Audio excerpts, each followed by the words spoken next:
A series of Hail Mary attempts in the U.S. Senate to avoid a government shutdown failed late Tuesday night, leaving hundreds of thousands of federal employees waking up to either a furlough notice or an email telling them to come to work without getting paid. It is the second shutdown since 2018, and the path forward is unclear. Our Reggie Cecchini joins us now from Washington with the very latest. All right, Reggie, we were watching the clock tick down.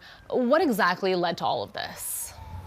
Hey there, Miranda. So this has been somewhat inevitable, and that is because over the last several months, we have seen Congress kind of kick the can down the road, temporarily funding the government, understanding that September 30th was going to be a cutoff line because fiscal for the U.S. government starts on October 1st. And there were a series of back and forths here with Republicans saying, we want to just pass another temporary bill that will go forward and we can have debates on other things going forward later.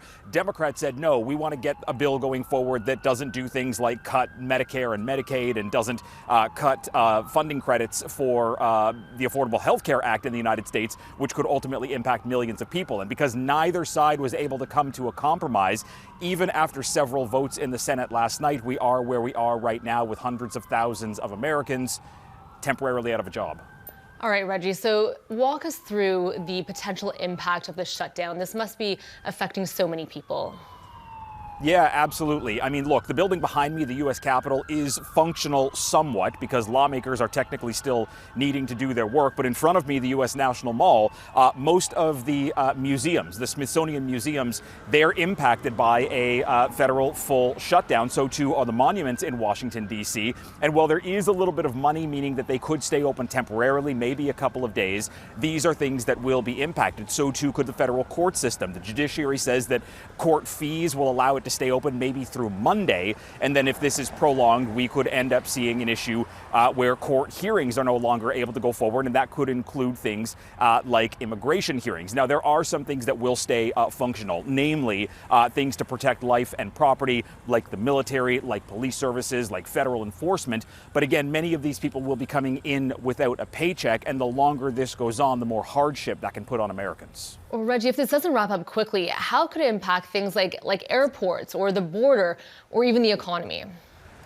Yeah, look, in the 2018 shutdown, within a couple of weeks at the airports, the TSA started to see a call out of roughly 7.5% or thousands of the kind of baggage screeners closing down lanes rather, making some of the lines go longer here. So there is a risk that if this goes on, we could see delays at the airports. We could also see a delay at the border because border guards are again going to be working without a paycheck. And if they start to call in sick, that could be problematic. Air traffic controllers, also a functional, a necessary function in the government, they will too be working without a paycheck. So there's a chance here that we could see airlines impacted because of this. And the U.S. travel industry suggests that there could be hundreds of millions of dollars lost per week to the travel industry the longer this goes on. And during the last shutdown, Miranda, it was a $3 billion hit to the economy that the Congressional Budget Office says was never recovered.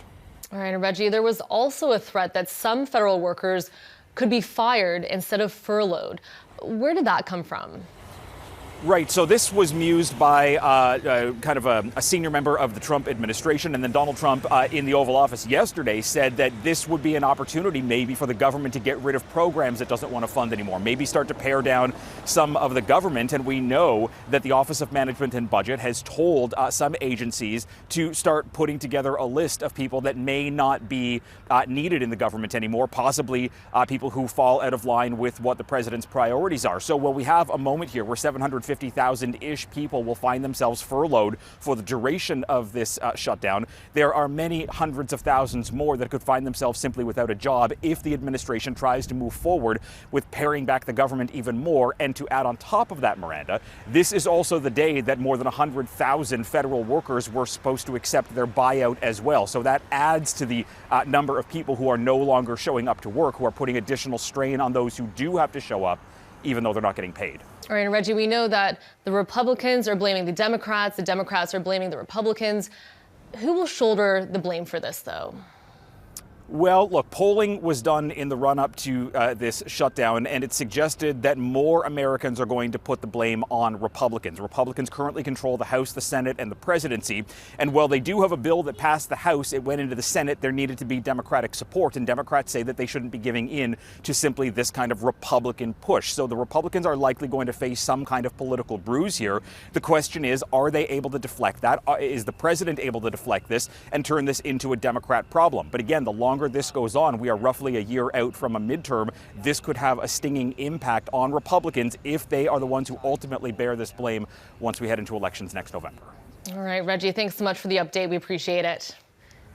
Thank you. That is our Reggie Cecchini joining us from Washington.